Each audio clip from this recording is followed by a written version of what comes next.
오늘 매일 성경 묵상 본문이 10절부터 33절까지 말씀인데 10절부터 16절까지는 어제 본문과 연결되어지는 제사장이 먹는 성물에 대한 그런 말씀입니다. 그래서 저는 오늘 특별히 17절부터 33절까지 말씀에 기쁘게 받으시는 희생 제물에 대한 주제를 가지고 받음과 버림이라는 제목으로 함께 말씀 나누도록 하겠습니다.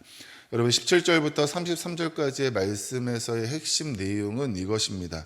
18절, 19절, 20절 말씀을 보면 먼저 18절 말씀을 보면 여호와께 예물로 드리려거든 이라는 표현이 있는데 여호와께 우리가 희생 제물로 하나님 앞에 무언가를 드리려고 할 때 19절 말씀에 보면 무엇을 드려야 되는가? 기쁘게 받으심이 되도록 드려야 된다. 하나님이 기쁘시게 받을 것을 드려야 한다라는 거예요.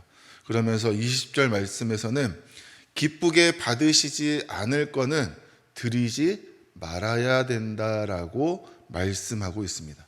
즉 여호와께서 여호와께 하나님께 예물을 드릴 때 하나님께서 기쁘게 받으심이 되도록 드려야 하는데 그렇지 않으면 기쁘게 받으심이 되지 못할 것은 우리가 드리지 말아야 하는 그 원리에 대해서 오늘 말씀이 자세하게 구체적으로 기록되어져 있습니다. 이거를 알려주신 분이 17절 말씀에 보면 하나님께서 직접 알려주고 계시는 내용인데, 그러니까 쉽게 말하자면 하나님께서 나 아무거나 받지 않는다 라고 하는 말씀을 주신 겁니다. 그렇다면 아무거나에 해당하는 게 무엇인가? 기쁘게 받으실 만한 아무거나 받지 않는다면 하나님이 기쁘게 받으시는 그 기준이 무엇인가? 21절 말씀에 보면 이렇게 나옵니다. 아무 흠이 없는 온전한 것으로 할지니. 하나님이 기쁘게 받으시는 그 기준의 첫 번째가 무엇이냐면 아무 흠이 없는 온전한 것. 이것이 하나님이 기쁘시게 받으시는 기준입니다.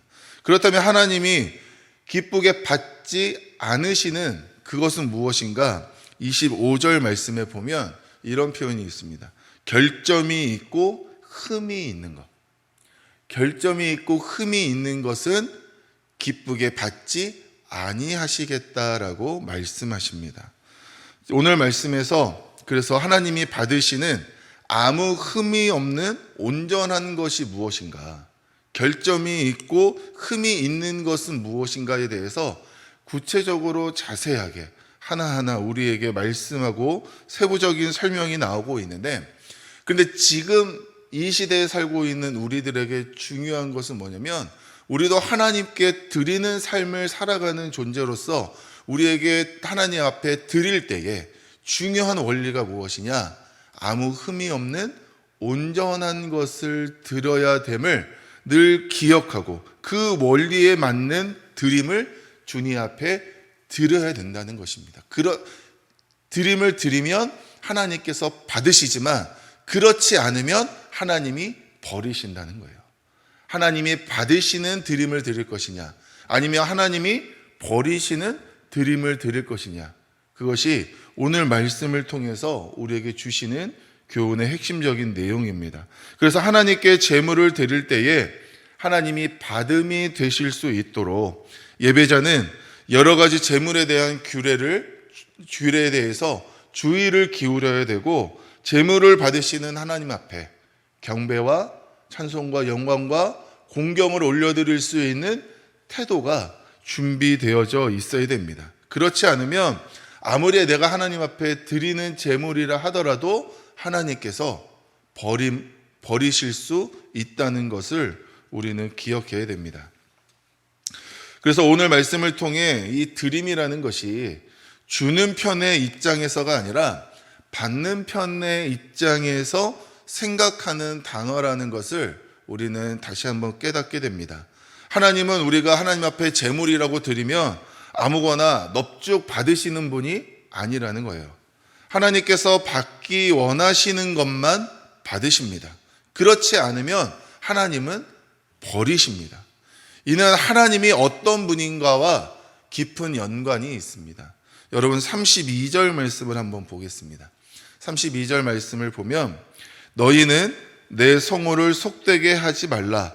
나는 이스라엘 자손 중에서 거룩하게 함을 받을 것이니라. 나는 너희를 거룩하게 하는 여호와요 라고 기록되어져 있습니다.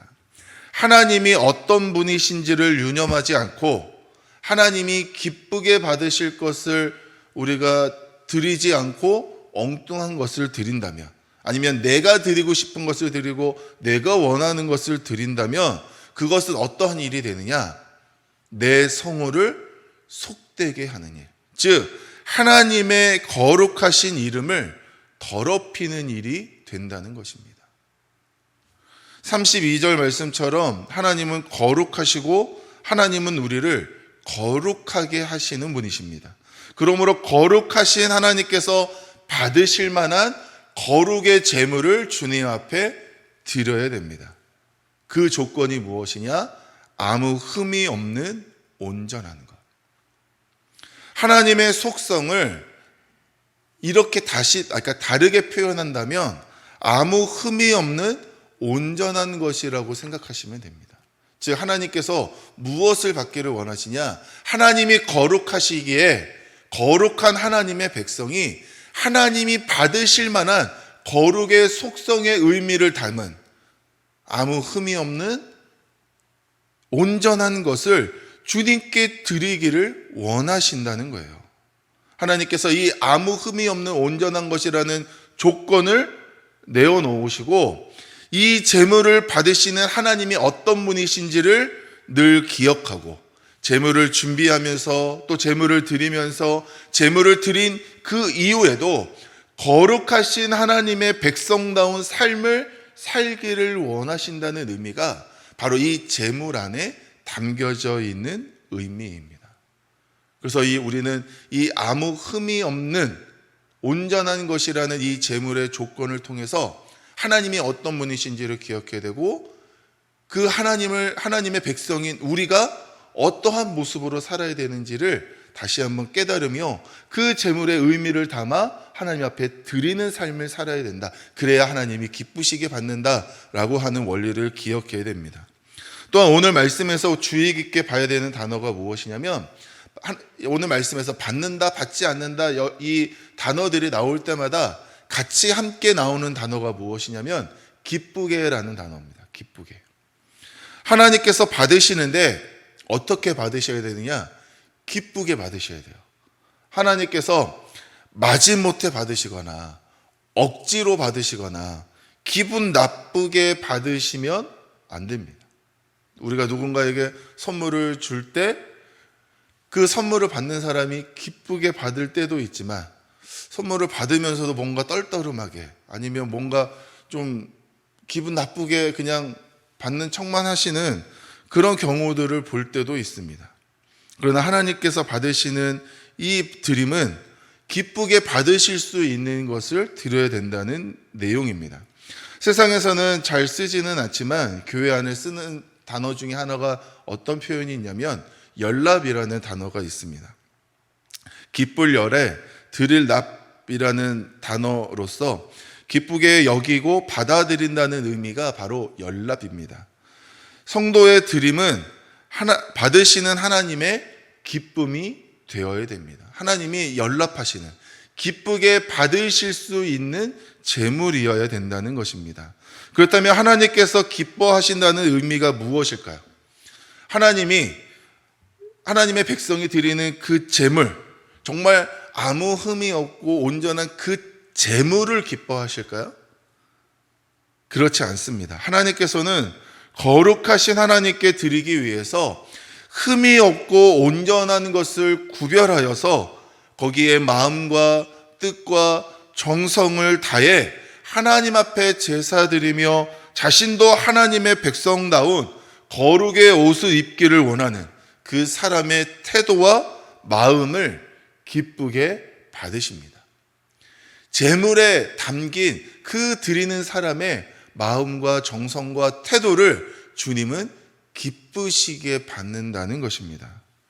만약에 하나님이 제물을 기쁘시게 받는다고 한다면 제물 중에도 가장 귀한 것만 드리라고 이야기했을 거예요.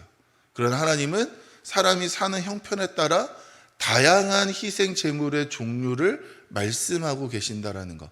그래서 하나님은 어떤 종류가 중요한 것이 아니라 그것이 아무 흠이 없고 온전한 것. 그래서 그것을 드리고자 하는, 하나님을 기억하고 내 삶을 준비하면서 그 예물에 자신의 모든 것을 담아 드리는 그 사람의 태도와 정성을 주님은 기쁘시게 받는다라는 것을 우리는 기억해야 됩니다.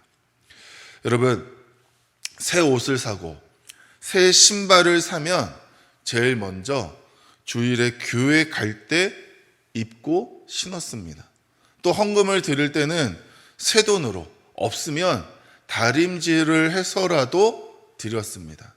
직장에 취직하면 첫 월급은 하나님께 드렸습니다. 새 것, 처음 것, 이것은 하나님의 것으로 여기고 그 새 것과 처음 것을 주님 앞에 드리는 삶을 사는 그런 신앙을 정말 일반적인 것으로, 또 그냥 우리가 당연히 해야 되는 것으로 여기던 때가 있었습니다. 보여지는 모습보다 중요한 것이 무엇이냐면 그렇게 주님께 새 것, 처음 것을 드리겠다라고 하는 마음, 그 사람의 태도, 이것을 주님이 받으시겠습니까? 버리시겠습니까? 받으시겠죠. 그거를 기뻐하시겠습니까? 아니면 기분 나빠하시겠습니까? 기뻐하실 것입니다. 기쁘게 받으시는 드림을 이루는 삶이 바로 성도의 삶인 줄 믿으시기를 바랍니다. 그러므로 오늘 우리는 이 말씀을 통해서 우리의 삶이 하나님이 기쁘시게 받으시는 제물이 될 수 있게 되기를 바랍니다. 로마서 12장 1절 말씀에 보면 너희 몸을 하나님이 기뻐하시는 거룩한 산 제물로 드리라 라는 말씀이 있습니다. 그렇습니다. 우리는 우리 자신을 하나님께 드려야 됩니다. 우리 모두가 하나님이 받으시는, 하나님이 기뻐 받으시는 제물, 아무 흠이 없고 온전한, 정말 하나님의 거룩의 옷을 입은 주님의 백성으로서의 삶을 주님 앞에 드려야 됩니다. 거룩하신 하나님, 나의 구원자이신 하나님, 나의 주인이신 하나님, 그 하나님을 늘 기억하면서 그 하나님의 백성다운, 그 하나님의 자녀다운 흠이 없고 온전한 삶을 살기 위한 노력, 그것은 나의 것으로 되는 것이 아니라 주님이 나를 위하여 흘려놓으신 그 십자가의 보혈의 능력을 덧입어서, 또한 우리 가운데 약속하신 성령의 능력을 기름 부음 받을 때에 그러한 삶을 살아갈 수 있게 되고, 또한 오늘 31절의 말씀처럼 하나님의 말씀을 지켜 행하는 삶을 살아가게 될 때에 그러한 노력을 통해 우리가 더욱더 거룩하게, 아무 흠이 없는 온전한, 주님이 기쁘게 받으실 만한 제물이 되어서 정말 하나님이 우리의 삶을 보시고 기뻐하시고 우리의 삶을 주님의 품 안에 기쁨으로 연락하여 받아주실 줄 믿습니다. 그러므로 하나님께서 기뻐 받으실 드림을 드리는 삶을 살아가시는 사랑하는 우리 모든 성도님들이 되시기를 주님의 이름으로 축원합니다.